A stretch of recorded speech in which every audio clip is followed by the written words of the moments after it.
କରି ସିଏ ଯଦି ମୋରି କଥାକୁ ମାନିକିରି ଚଳେ ସିଏ ଗୋଟିଏ ସାଧୁରେ ପରିଣତ ହବ। ପୁଣି ଭଗବାନ ଶ୍ରୀକୃଷ୍ଣ କହୁଛନ୍ତି କ୍ଷିପ୍ରଂ ଭବତି ଧର୍ମାତ୍ମା, ସେ ଶୀଘ୍ର ଶୀଘ୍ର ଏକ ଧର୍ମାତ୍ମାରେ ପରିଣତ ହେଇଯିବ। ଚୋରି କରିଛି, ଖରାପ କାମ କରିଛି, ନଷ୍ଟ ଚରିତ୍ର, କିନ୍ତୁ ଏଇ ଅନ୍ଧାରରୁ ଯେତେବେଳେ ଆଲୋକକୁ ଚାଲିଗଲା ସେ ଆଲୋକିତ ହେଇଗଲା। ଭଗବାନ ଶ୍ରୀକୃଷ୍ଣଙ୍କର ଶ୍ରୀମୁଖର କଥା ଯେ କ୍ଷିପ୍ରଂ ଭବତି ଧର୍ମାତ୍ମା ଶାଶ୍ୱଛନ୍ତି ନିରଛନ୍ତି କୌନ୍ତେୟ ପ୍ରତି ଜାନାହି ନମେ ଭକ୍ତ ପ୍ରଣିଶନ୍ତି। ମୋର ଯିଏ ଭକ୍ତ ତାର କେବେ ବିନାଶ ହେଇପାରେ ନା। ସେ ଭୁଲ କରିଥିଲା, ନିଜର ଭୁଲକୁ ବୁଝିଲା, ଅନୁଭବ କଲା, ପୁଣି ଠିକ ବାଟରେ ଚାଲିଲା ମାନେ ଈଶ୍ୱରଙ୍କର ଆଶୀର୍ବାଦ ପାଇଲା। ଚୋର ମନକୁ ଏକଥା ପାଇଗଲା। ଚୋର ଶୁଣିକିରି କହୁଛି ଆଉ ଏ ଖରାପ କାମ କରିବି ନାହିଁ। ହେ ପ୍ରଭୁ, ହେ ଜଗତର ନାଥ ଜଗନ୍ନାଥ, ତୁମେ ଯଦି ଆଜି ମୋତେ ରକ୍ଷା କରିଦେଲ ତାହେଲେ ମୁଁ ଆଉ ଏଇ ଜନ୍ମରେ କେବେ ଭୁଲ କାମ କରିବି ନାହିଁ। ପ୍ରବଚକ ଯେତେବେଳେ ପ୍ରବଚନ ଦଉଛନ୍ତି କହୁଥାନ୍ତି ଗୋଟିଏ ବଢିଆ କଥା ଯେ ଆପଣ ଆମେମାନେ ସମସ୍ତେ ସତ୍ସଙ୍ଗରେ ବସିଛେ। ଏଇ ସତ୍ସଙ୍ଗରେ ବସିବା ପର୍ଯ୍ୟନ୍ତ ଆମର ପୂର୍ବ ଜନ୍ମ, ଆମେ ଯେତେବେଳେ ସତ୍ସଙ୍ଗରେ ବସିଲେ, ସତ୍ସଙ୍ଗର କଥା ଶୁଣିଲେ, ଆଉ ସେଇଭଳିକା ଚାଲିବା ପାଇଁ ସଂକଳ୍ପ ନେଲେ, ଆମର ଏ ଜନ୍ମ ନବ ଜନ୍ମ ହେଇଗଲା। ପ୍ରବଚକ ଏକଥା କହିଛନ୍ତି ଚୋର ତ ବିକଳ ହଉଛି କେମିତି ରକ୍ଷା ପାଇବା ପାଇଁ, ତା ମନକୁ ଏ କଥାଟା ପାଇଗଲା। ତାପରେ ଯେତେବେଳେ ଆସ୍ତେ ଆସ୍ତେ ସତ୍ସଙ୍ଗ ସରିଲା, ପ୍ରସାଦ ବିତରଣ ହେଲା, ଗୋଟିଏ ଗୋଟିଏ ଲୋକ ଯାଉଥାନ୍ତି। ଚୋର ଯୋଉ ସିପାହୀ 3-4 ଜଣ ଯାକ ସେଇ ଗେଟ୍ ପାଖରେ ଠିଆ ହେଇକିରି ଯିଏ ଯାଉଛନ୍ତି ତାଙ୍କର ପାଦ ଚିହ୍ନକୁ ଲକ୍ଷ୍ୟ କରୁଛନ୍ତି। ବାଲି ଉପରେ ପାଦ ପଡୁଛି, ସେଇ ପାଦ କି ଛୋଟ କି ବଡ। ଯେମିତି ଏ ଚୋରଟା ବାହାରିକିରି ଆସିଛି, 2 ଜଣ ତା ହାତକୁ ବାହାକୁ ଧରି ପକେଇଲେ। ସେ କହିଲେ ମୋ ହାତ କାହିଁ ଧରୁଛ? ନା ଏ ଆମ ସାଙ୍ଗରେ ଫାଜଲାମି କର ନା। ତୋ ପାଦ ଚିହ୍ନକୁ ଆମେ ରାଜନହରରୁ ଚିହ୍ନି ଚିହ୍ନିକା ଆସିଛୁ ବାଲି ଉପରେ ତୋ ପାଦକୁ। ତୁ ରାଜନହରରୁ ଚୋରି କରିଛୁ, ଅବିକା ତୋତେ ରାଜାଙ୍କ ପାଖକୁ ଆମେ ନବୁ। ନା ଶୁଣ ଶୁଣ ସିପାହୀ ଗଣ, ମୁଁ ଏ ଜନ୍ମରେ ଚୋରି କରି ନାହିଁ। ନା ସେ ଫାଲତୁ କଥା ଆମେ ଶୁଣିବୁ ନାହିଁ। ରାଜାଙ୍କ ପାଖକୁ ଯିବ, ବିଚାର ହବ। ନେଇଗଲେ ରାଜାଙ୍କ ପାଖକୁ।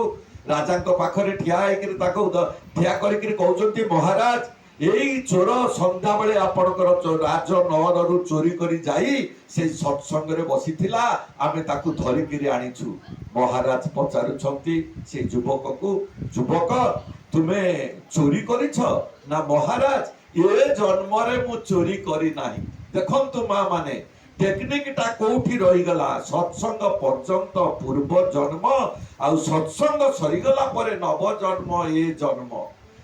ଚୋର କହୁଛି ରାଜାଙ୍କୁ ମହାରାଜ ଏ ଜନ୍ମରେ ମୁଁ ଚୋରି କରି ନାହିଁ। ନା ମୋର ସିପାହୀ ମାନେ କହୁଛନ୍ତି ତୁମେ ଚୋରି କରିଛ ନା ମିଥ୍ୟା କଥା କହୁଛନ୍ତି। ଯେତେବେଳେ ରାଜା ସିପାହୀ ମାନଙ୍କୁ ଅନେଇଛନ୍ତି, ସିପାହୀ ମୋ ରାଜ୍ୟର ଗୋଟିଏ ଭଲ ଲୋକକୁ ତମେ ଆଣି ଚୋର ବୋଲି ସାବ୍ୟସ୍ତ କରୁନା ତ? ନା ନା ମହାରାଜ, ଆମେ କେବେ ଭୁଲ କରିନୁ, ଇଏ ଚୋର। ରାଜାଙ୍କ ପାଖରେ ଚୋରିକୁ ଧରିବାର ଗୋଟିଏ ଟେକ୍ନିକ ଥିଲା। କଣ ଟେକ୍ନିକ? ନା ଯିଏ ଚୋରି କରିଥିବ 3ଟି ମନ୍ଦାର ପତ୍ର ତା ହାତରେ ରଖାଯିବ, ଆଉ ଗୋଟେ ଲୁହାଟା ଟକଟକ ହେଇକିରି ନିଆଁ ଲୁହା ପିଣ୍ଡୁଳାଟା ସେଇ ହାତ ଉପରେ ରଖାଯିବ, ସେଇ ପତ୍ର ଉପରେ। ଆଉ ରାଜଗୁରୁ ମନ୍ତ୍ର ପାଠ କରିବେ। ଯଦି ସେଇ 3ଟା ଯାକ ପତ୍ର ପୋଡ଼ି ତାର ହାତରେ ନିଆଁ ଲାଗି ହାତ ପୋଡ଼ିଯାଏ ତାହେଲେ ସେ ଚୋର। ଯଦି ମନ୍ତ୍ର ବୋଲିବା ବେଳେ ଆଉ ଏଇ ଲୁହା ପିଣ୍ଡୁଳା ଥୋଇଲା ବେଳେ 3ଟା ପତ୍ରକୁ ଅତିକ୍ରମ କରି ସେଇ ଲୁହାର ମାନେ ତତଲା ଲୁହା ଯାଇକିରି ହାତକୁ ସ୍ପର୍ଶ ନ କଲା ତାହେଲେ ସେ ସାଧୁ। ବଡ ଆଶ୍ଚର୍ଯ୍ୟର କଥା। ମନ୍ତ୍ର ପାଠ କରାଗଲା, ଦେଖାଗଲା ତା ହାତରେ ଯାଇକିରି ସେଇ ରହିଗଲା ସେଇ ଲୁହା ପିଣ୍ଡୁଳା, ତାର ହାତକୁ ସ୍ପର୍ଶ କଲା ନାହିଁ ନିଆଁ। ସାଙ୍ଗେ ସାଙ୍ଗେ ରାଜା କହୁଛନ୍ତି ମହାମନ୍ତ୍ରୀ, ନା ହଜୁର, ନା ଏଇ 5 ଜଣ ସିପାହୀକୁ ମୃତ୍ୟୁ ଦଣ୍ଡ ଦିଅ। କାହିଁକି? ନା ମୋ ରାଜ୍ୟର ଗୋଟିଏ ଭଲ ଲୋକକୁ ଆଣି ଚୋର ବୋଲି ସାବ୍ୟସ୍ତ କରିଛନ୍ତି। ଆଜି ପ୍ରମାଣ କରାଗଲା, ଆଗରୁ ଏଇ ମନ୍ତ୍ର ଆଉ ଏଇ ବାଟ ଦେଇକିରି ବହୁ ଚୋରକୁ ଧରା ଯାଇଛି, ଇଏ କିନ୍ତୁ ଇଏ ଚୋର ନୁହେଁ କହୁଛି। ଯେତେବେଳେ ମହାରାଜ 5 ଜଣ ସୈନିକକୁ ମୁଣ୍ଡ କାଟ ଶାସ୍ତି ବା ମୃତ୍ୟୁ ଦଣ୍ଡରେ ଦଣ୍ଡିତ କରୁଛନ୍ତି, ଚୋର ବିକଳ ହୋଇକିରି ଚିତ୍କାର କଲା, ସତ୍ସଙ୍ଗ କରିଛି ମନ ପବିତ୍ର ହେଇଛି, ସତ୍ସଙ୍ଗ କରିଛି ମନ କୋମଳ ହେଇଛି, ସତ୍ସଙ୍ଗ କରିଛି ମନରେ ସଂକଳ୍ପ ନେଇଛି ଆଉ ଖରାପ କାମ କରିବି ନାହିଁ, ଖରାପ ପଥରେ ଯିବି ନାହିଁ, କାହିଁକି ନା ପ୍ରଭୁ ମୋତେ ରକ୍ଷା କରୁଛନ୍ତି ଏଇ ବାଟ ଦେଇ, ତେଣୁ ମୁଁ ଭୁଲ କାମ କରିବି ନାହିଁ। କହୁଛି ମହାରାଜ ଆପଣ ଯାହା ଡିସିସନ ନେଲେ ଭୁଲ ନା, ମାନେ ନା ମୁଁ ପ୍ରକୃତ ଚୋର, ସେମାନେ କିନ୍ତୁ ମାନେ ଠିକ କଥା କହିଛନ୍ତି ମୁଁ ଚୋର ବୋଲି। ନା ତୁମେ ମୋ ରାଜ୍ୟର ଗୋଟିଏ ଭଲ ଲୋକ ତ, 5 ଜଣଙ୍କର ମୃତ୍ୟୁଦଣ୍ଡ ଦିଆଯାଉଛି, ସେଇଥିପାଇଁ ତୁମ ମନଟା ବିକଳ ହେଇଯାଉଛି, ତୁମେ ସେଇଥିପାଇଁ ନିଜକୁ ମୃତ୍ୟୁଦଣ୍ଡ ଦେବା ପାଇଁ ପ୍ରସ୍ତୁତ ହେଇଯାଉଛ 5 ଜଣଙ୍କୁ ରକ୍ଷା କରିବା ପାଇଁ। ଚୋର ଦେଖିଲା ଆଉ କିଛି ଭାବ ନାହିଁ, କହିଲା ମହାରାଜ ମୁଁ ଯଦି ଚୋରି ଜିନିଷ ଆଣି ଆପଣଙ୍କୁ ଧରେଇ ଦିଏ, ଦେଖେଇ ଦିଏ, ନା ଆଶ୍ଚର୍ଯ୍ୟ କଥା, ମୋର ତ ପ୍ରମାଣ ହଉଛି ତୁମେ ଚୋର ନୁହଁ, ନା ମୁଁ ଯଦି ଆଣି ଦେଖେଇ ଦିଏ। ଆଉ 2 ଜଣ ସିପାହୀକୁ ପଠେଇଲେ, ଦୌଡ଼ି ଦୌଡ଼ି ଯାଇଛି, ଗଛ ମୂଳରେ ଲୁଚେଇ ରଖିଥିବା ସେଇ ଟଙ୍କା ପଇସା ସୁନା ରୂପା ବେଗଟାକୁ ଧରିକି ଆଣି ରାଜାଙ୍କ ପାଖରେ ଥୋଇ ଦେଇଛି। ମହାରାଜ ତାକୁ ଅନଉଛନ୍ତି, ଚୋରକୁ ଅନଉଛନ୍ତି, ରାଜଗୁରୁକୁ ଅନଉଛନ୍ତି, ଆଉ ମନେ ମନେ ଭାବୁଛନ୍ତି ମୋର ଗଣନା କଣ ଏତେ ଭୁଲ ହେଇଗଲା, ଗୋଟେ ଚୋରକୁ ଚୋର ବୋଲି ପ୍ରମାଣ କରି ପାରିଲା ନାହିଁ ମୋର ରାଜଗୁରୁ ଆଉ ତାର ମନ୍ତ୍ର।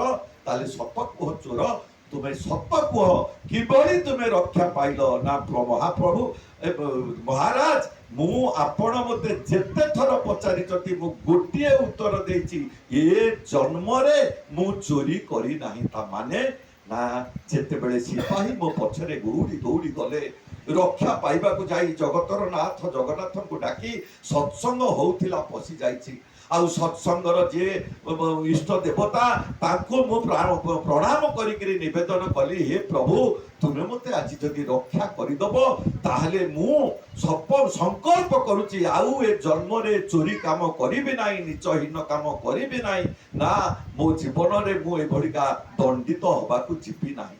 ଆଉ ଯେତେବେଳେ ସଂକଳ୍ପ ମନେ ମନେ କରୁଛି, ସେତିକି ବେଳେ ପ୍ରବଚକ କହୁଛନ୍ତି ଥରେ ମାତ୍ର ଯିଏ ଚୋର ଡାକୁ ଖଣ୍ଟ ବଦମାସ, ସିଏ ଯଦି ଭଗବାନଙ୍କର ଭାବରେ ଭାବିତ ହୋଇକିରି ଥରେ ତାର ମତକୁ ଇଚ୍ଛାକୁ ପରିବର୍ତ୍ତନ କରିଦିଏ, ସେ ଭଗବାନଙ୍କର ଇଚ୍ଛାରେ ତାହେଲେ ତାର ନବଜନ୍ମ ହୁଏ, ଆଉ ସେ ଈଶ୍ୱରଙ୍କର କୃପା ଲାଭ କରି ସୁଖ ଶାନ୍ତି ଆନନ୍ଦରେ ରୁହେ। ଏହି କଥା ଯେତେବେଳେ ହେଇଯାଇଛି ମୁଁ ଶୁଣିଛି, ମୁଁ ସଂକଳ୍ପ କରି ମୁଁ ଆତ୍ମସମର୍ପଣ କରିଦେଲି। ଆପଣ ଯେତେବେଳେ ପଚାରିଛନ୍ତି ମୁଁ ଗୋଟିଏ ଉତ୍ତର ଦଉଛି, ଏ ଜନ୍ମରେ ମୁଁ ଚୋରି କରି ନାହିଁ, ଚୋରି କରିଥିଲି ସତ୍ସଙ୍ଗ ପୂର୍ବରୁ ପୂର୍ବ ଜନ୍ମରେ। ରାଜା ଆଶ୍ଚର୍ଯ୍ୟ ହେଇଗଲେ, ସତ୍ସଙ୍ଗର ପ୍ରଭାବ କିଭଳି, ସତ୍ସଙ୍ଗ କଲେ କିଭଳି ମଣିଷ ନବଜନ୍ମ ପାଇଥାଏ। ରାଜା ସେଦିନ ଚୋର ଠାରୁ ଏ କଥା ଶିଖିଲେ, ଜାଣିଲେ, ଆଉ ସାଙ୍ଗେ ସାଙ୍ଗେ କଣ କଲେ ଜାଣନ୍ତି, ତାଙ୍କ ରାଜ ନଅରରେ ଗୋଟିଏ ଭଲ ଚାକିରି ଦେଇ ସେଇ ରାଜ ଦରବାରରେ ତାକୁ ସମ୍ମାନିତ କରିକିରି ରଖିଦେଲେ। କାହିଁକି ନା ସ୍ପଷ୍ଟ କଥା କହିକିରି ରାଜାଙ୍କ ପାଖରେ ସେ ପ୍ରମାଣିତ କରିଛି ଯେ ମୁଁ ସଂକଳ୍ପ କଲି ଆଉ ଖରାପ କାମ କରିବି ନାହିଁ। ସେଇଥିପାଇଁ ପରମ ଦୟାଲ ଶ୍ରୀ ଶ୍ରୀ ଠାକୁର, ଯୁଗ ପୁରୁଷୋତ୍ତମ ଶ୍ରୀ ଶ୍ରୀ ଠାକୁର, ମାନବ ଦରଦୀ ଶ୍ରୀ ଶ୍ରୀ ଠାକୁର ଆଜି ମାନବ ତନୁ ଧାରଣ କରି ଆମ ମାନଙ୍କର ଜନ୍ମ ଜନ୍ମାନ୍ତରର କଳୁଷ କାଳିମାକୁ ଦୂରୀଭୂତ କରିଦେବା ପାଇଁ, ଆମ ଭିତରେ ସେଇ ଦୈବୀ ଚେତନାକୁ ଜାଗ୍ରତ କରି ତୋଳିବା ପାଇଁ, ଆମ ମାନଙ୍କୁ ସମସ୍ତଙ୍କୁ ଲକ୍ଷ୍ମୀ ଆଉ ନାରାୟଣରେ ତାଙ୍କୁ ପରିଣତ କରିବା ପାଇଁ ତାଙ୍କର 81 ବର୍ଷ ବୟସ ସେ ବିତେଇଥିଲେ। ଆଉ ତାଙ୍କର ଦୟାର କଥା, ଲୀଳାର କଥା, କରୁଣାର କଥା ଏହି ମାସ ସତ୍ସଙ୍ଗରେ ଆଲୋଚନା କରି ମଣିଷ ତାର ମନକୁ ପବିତ୍ର କରେ, ଶାନ୍ତ କରେ। ତେଣୁ ଆମ ମାନେ ଆଜି ସଂକଳ୍ପ ନେବା দরকার। কারণ দয়াল ঠাকুর কହୁଛନ୍ତି প্রবৃত্তি তোর যখন যেমন যে ভাবেই উঁকি মারুক, ইষ্ট স্বার্থ প্রতিষ্ঠাতে ঘুরিয়ে দিবি তার সে যুগ। যেତେବେଳେ ରାଗ ଆସି ଯାଉଛି, କ୍ରୋଧ ଆସି ଯାଉଛି, ପର ଦୁଃଖ ଦେଖିବାକୁ ଆସି ଯାଉଛି, ସେତେବେଳେ ବିକଳ ଭାବରେ ଆମେ ନାମ କରିବା।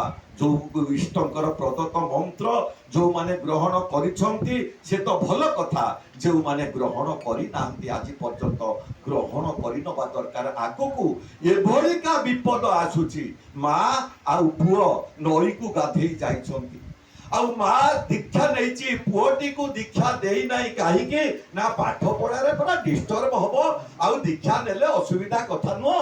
ସେତିକି ବେଳେ କିମ୍ଭୀରଟା ଆସି ମାର ଆଖି ଆଗରେ ପୁଅର ଗୋଡକୁ ଟାଣି ଟାଣିକିରି ନେଇକିରି ଚାଲି ଯାଇଛି। ମା ଚିତ୍କାର କରୁଛି, ରକ୍ଷା କରିପାରୁନାହିଁ।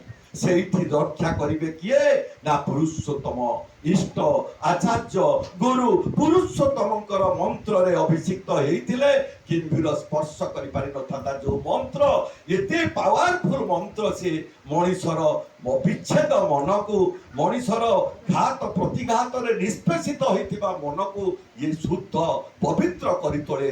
ଗୋଟିଏ ଶତ୍ରୁର, ସାତ ଶତ୍ରୁର ଅମଙ୍ଗଳ କରିବାକୁ ମନ ହୁଏ ନା ଏଇ ଯୋଉ ପ୍ରଭୁଙ୍କର ମନ୍ତ୍ରକୁ ଆମେ ଜପ କରିକିରି ଚାଲିଲେ।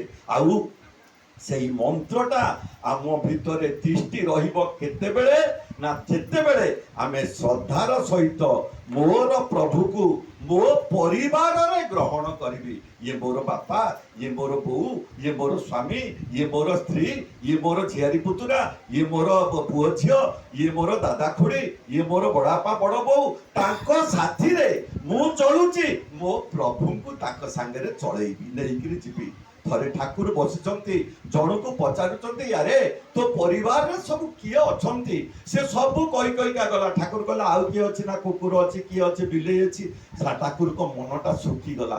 କହୁଛନ୍ତି, ମୁଁ ତୋ ପରିବାରରେ ନାହିଁ। ଲୋକଟା ମାନେ ଲମ୍ବ ହେଇକିରି ପଡିଗଲା, ପ୍ରଭୁ ମୋର ଭୁଲ ହେଇଗଲା, ମୋର ଏତେ ଜ୍ଞାନ ନାହିଁ। ଆପଣ ଯେ ଦୀକ୍ଷା ନେଲା ପରେ ଆପଣ ଯେ ଆମର ପରିବାରର ସଦସ୍ୟ, ଏ କଥା ମୋ ମୁଣ୍ଡ ଭିତରେ ଧରି ନାହିଁ। ସେଇ ଦିନଠାରୁ ଲୋକର ଭୁଲ ହେଇନାହିଁ। ତେଣୁ ଆମେମାନେ ଯେମିତି ଚଳୁଛୁ, ଆମେମାନେ ଯେମିତି ଖାଉଛୁ, ବସୁଛୁ, ଉଠୁଛୁ, ଚଳୁଛୁ, ସେମିତି ମୋର ପ୍ରଭୁ ମୋ ହୃଦୟ ଭିତରେ, ମୋ ମନ ଭିତରେ, ମୋ ଚିନ୍ତା ଭିତରେ, ମୋ ଚେତନା ଭିତରେ, ମୋ ବୁଦ୍ଧି ଭିତରେ, ମୋ ବୋଧ ଭିତରେ ସଦା ସର୍ବଦା ଜାଗ୍ରତ ରହିବେ। କେତେବେଳେ ନା ଯେତେବେଳେ ମୁଁ ତାଙ୍କୁ ପ୍ରତିଦିନ ନିଜେ ଖାଇବା ପୂର୍ବରୁ, ସକାଳୁ ଉଠି ଚା ଖାଇବା ପୂର୍ବରୁ, ସକାଳୁ ଉଠି ଘର ଦ୍ୱାର ଓଳେଇବା ପୂର୍ବରୁ, ସକାଳୁ ଉଠିକିରି ନିତ୍ୟକର୍ମ କରିବା ପୂର୍ବରୁ ତାଙ୍କୁ ଶ୍ରଦ୍ଧାର ସହିତ କିଛି ଦେବି। କାରଣ ସିଏ ମୋର ପରିବାରର ସଦସ୍ୟ। ଆଉ ତାଙ୍କୁ ଦେଲେ ସିଏ କାଳେ 1000 ଗୁଣରେ ଫେରେଇ ଦିଅନ୍ତି। ତାଙ୍କ ମୁଖରେ କହିଛନ୍ତି, ପାଇବାର ଆଶାରେ ମା ଓ ଭାଇ ମାନେ ଯିଏ ଦିଏ ସେ କିଛି ବି ପାଏ ନାହିଁ।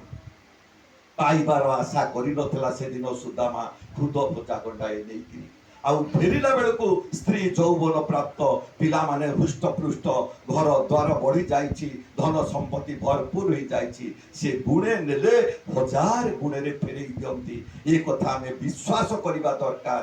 ଗୁରୁଙ୍କର ମନ୍ତ୍ରକୁ ଗ୍ରହଣ କରି ଯିଏ ପାରିବାରିକ ଜୀବନ ଯାପନ କରେ, ତାର ସ୍ୱାମୀ ଗୋଟିଏ ମଦ୍ୟପ ହେଇଥାଉ, ତାର ସ୍ୱାମୀ ଗୋଟିଏ ଭ୍ରଷ୍ଟ ହେଇଥାଉ, ତାର ଶାଶୁ କଳିହୁଡ଼ି ହେଇଥାଉ, ତାର ଶ୍ୱଶୁର ମାନେ କର୍କଶ ଭାଷୀ ହେଇଥାଉ, ଯେମିତିଆ ହେଇଥାଉ, ବହୁଟି କିନ୍ତୁ ଗୁରୁଙ୍କୁ ଗ୍ରହଣ କରି ମନେ ମନେ ତାଙ୍କର ମନ୍ତ୍ରକୁ ଜପ କରିକିରି ଚାଲିଲେ ସମସ୍ତଙ୍କୁ ନିଜର କରିଦେଇ ପାରିବ, ସେବା ଭିତର ଦେଇକିରି, ଆଦର ଯତ୍ନ ଭିତର ଦେଇକିରି।